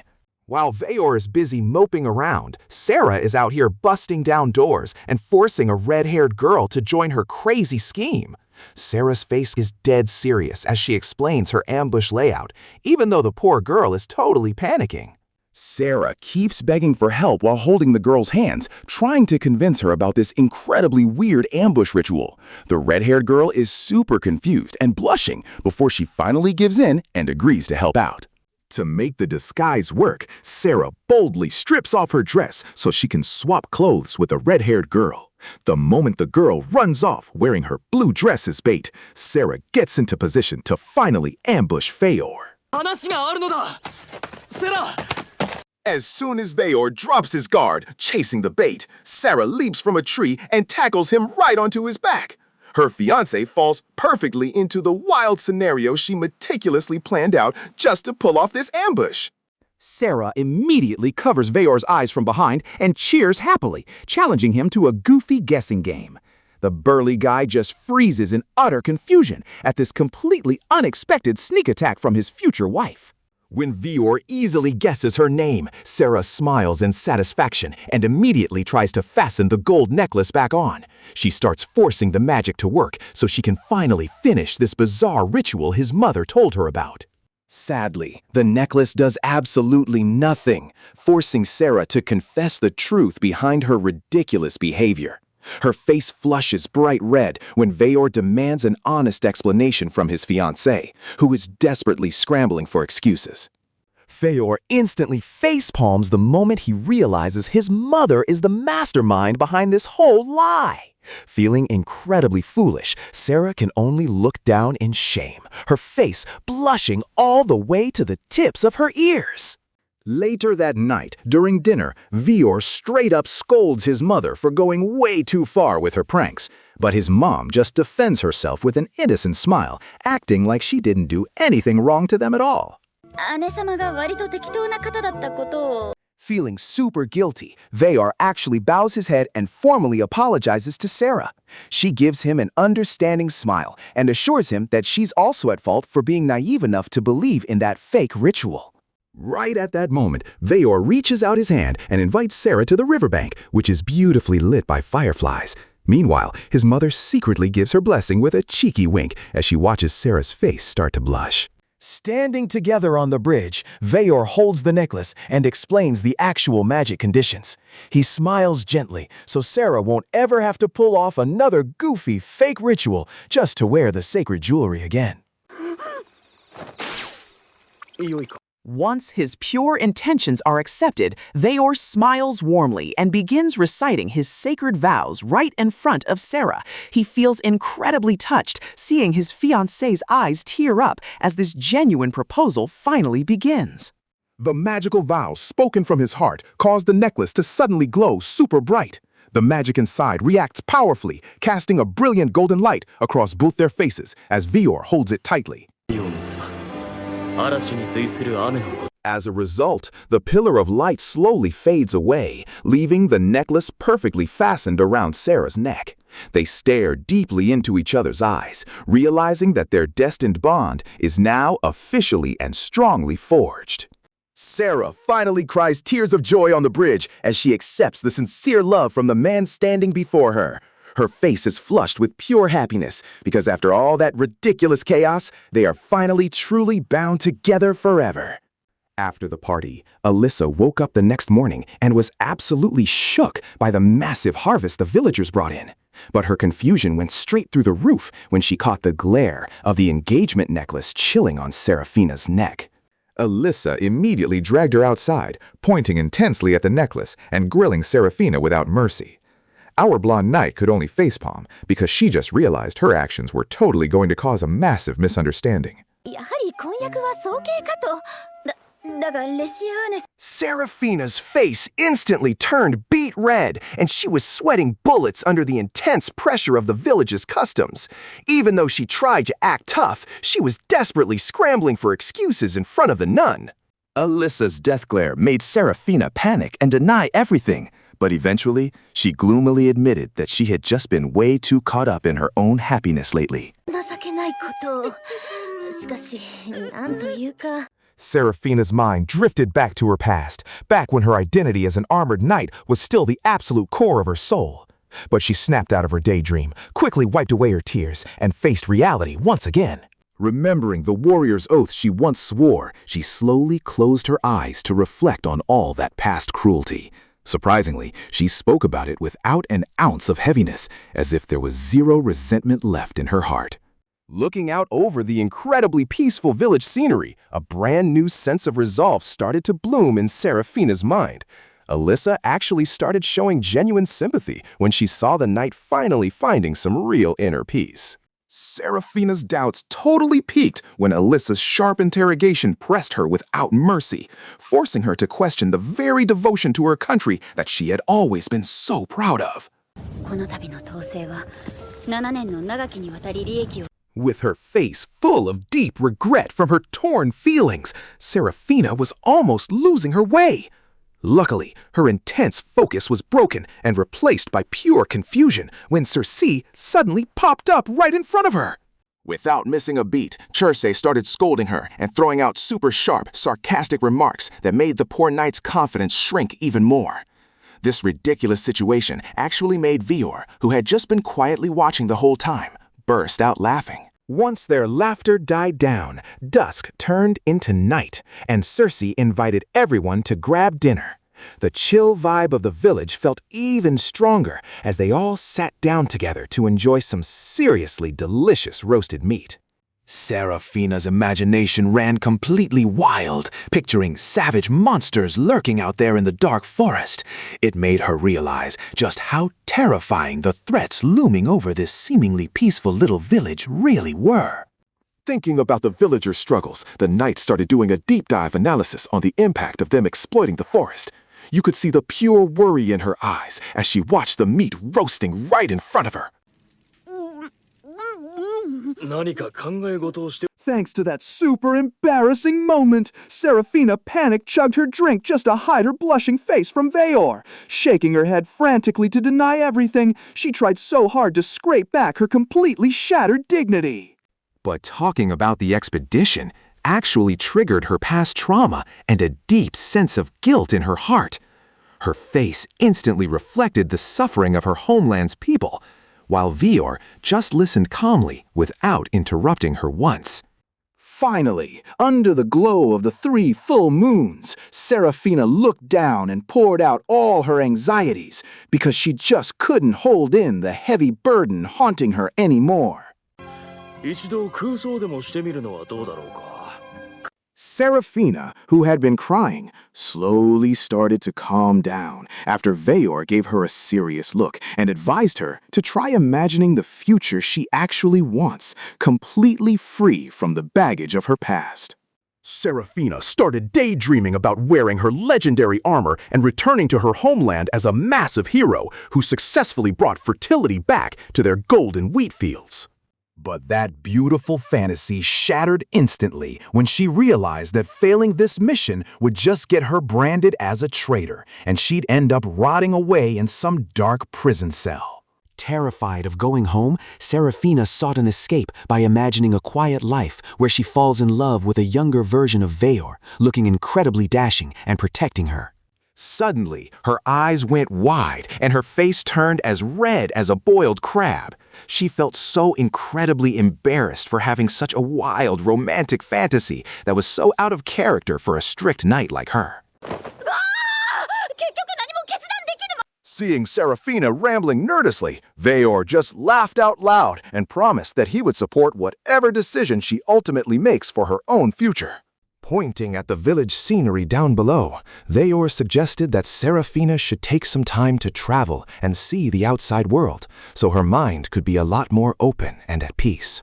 Meanwhile, in a castle far, far away, the atmosphere was insanely tense when Knight Hilbane entered the room to give his official report to the ruler, Lord Sidious. With a trembling voice and a face full of regret, Hilbane reported that Serafina had vanished after their fierce battle and was most likely captured by the barbaric enemy forces. Lord Sidious tried his best to keep his composure in front of his subordinate, but his reflection in the window showed just how absolutely crushed he was as an older brother who had lost his little sister. The very next morning, Serafina, completely clueless about the drama going on at the castle, woke up in a fantastic mood. She started pondering her new travel plans with a huge smile while staring up at the clear sky. Her mind wandered off, imagining the elf capital filled with the sweet sound of harps, and even the majestic underground cities of the dwarves that she had only ever read about in fairy tales. But her daydreaming came to a screeching halt when she jumped in shock and yelled in anger, realizing Veor was already standing right behind her, laughing his head off at our holy knight's silly antics. Raising a finger, Veor suggested they hit up the Overdose settlement. They have natural hot springs there, which would be perfect for relaxing Serafina's body and mind, since she's been so tense lately. Serafina was totally blown away hearing that. In her homeland, water is an incredibly precious and expensive resource, so the whole concept of soaking in an outdoor hot spring sounded like an impossible myth. She actually threw a frustrated little tantrum because she felt nature was completely unfair to her barren country, while other places just got to enjoy crazy luxuries like that without even trying. Out on the porch, Alyssa Mousius and her buddy Circe could only watch from a distance. They stayed focused on peeling their veggies, having zero intention of getting involved in the ridiculous commotion going on. Alyssa, remembering her own past, totally agreed that taking an ice water bath in the dead of winter is literal torture, especially for the poor folks who don't even have enough firewood. But Circe cut into the conversation with a dead serious face, reminding them that at least in those barren, arid lands, humans don't have to live in constant fear of sudden monster attacks. She talked about how terrifying it is when giant monsters go on a rampage and randomly flatten lush, fertile villages, leaving behind a trail of carnage that the survivors could never, ever forget. Circe kept talking about the survival mindset in those harsh lands while picking sweet potatoes. She even smiled calmly while talking about death, casually admitting she wouldn't be scared at all even if she got eaten by a monster. Alyssa Mousius got instant goosebumps, her face turning pale and sweaty hearing that. She furrowed her brow in sheer disbelief and yelled out a protest, feeling like the logic of the people living here was completely beyond her common sense. Meanwhile, Serafina de Laviant looked super anxious while ordering her new armor gear from Veor. Our beautiful knight was genuinely terrified her savings wouldn't be enough, since she had completely lost her financial backing from the kingdom. Veor reassured her that the loot from yesterday's hunt was more than enough to cover everything. Hearing that made Serafina's eyes instantly sparkle with joy, feeling a massive wave of relief. The epic echo of Veor's shout literally shook the sky until a swirling green light appeared in the air. Soon after, a tiny wind fairy named Vufmek manifested right in front of them all. Veor immediately gave the fairy an important message to report to the elders. The little spirit gave a salute and zoomed off as fast as a gust of wind to get permission for their upcoming mission. Touching her cheek with this really elegant grace, Serafina curiously asked about Veor's leadership responsibilities. He replied with a proud laugh, while also showing off his serious side as the village chief. Veor then purposely leaned his face in close to tease her, making Serafina stumble backward with her face totally flushed from embarrassment. It absolutely demolished the knight's formal defenses. Not long after, Vufmek returned with the elder's stamp of approval. It made Serafina smile brightly, full of hype, as Veor began announcing the destination of the dangerous expedition they were about to tackle. The next morning, Serafina stepped out wearing her heavy, gleaming silver plate armor. She looked so incredibly badass as she regrouped with the other girls, ready to face whatever dangers awaited them outside. Veor, who was now rocking some intimidating black dragon armor, pointed straight toward the misty mountains in the distance. He explained that was the main destination for their journey, and man, it looked so incredibly far away. Serafina actually protested, saying it was impossible to walk all the way there. But Vior just gave her a chill smirk, acting like he had a secret trick up his sleeve to crush that kind of distance. Suddenly, a pillar of golden light erupted, making the girls shield their eyes from the blinding glare. From the light, a giant silhouette emerged and slowly materialized into a massive, wide-winged white spiritual dragon known as the Echo Dragon. They quickly hopped onto the dragon's back and soared high into the blue sky. The flaps of its massive wings sent them gliding rapidly over the water, cutting their travel time down to almost nothing. Serafina and Veyor even shared a warm look, enjoying a really sweet moment up in the sky. But that romantic vibe was instantly ruined when their friend suddenly interrupted to tease them about how intimately close they were getting. That peace was shattered when Vior yelled out in panic. He spotted a giant fireball hurtling viciously toward them, forcing their dragon to pull off a sharp maneuver just to dodge the deadly explosion. They stared up at the sky in pure horror as a giant winged silhouette started blotting out the sun. Veyor's eyes instantly sharpened with absolute seriousness, realizing that it was the legendary dragon, Gurin Nairi, descending to threaten their lives.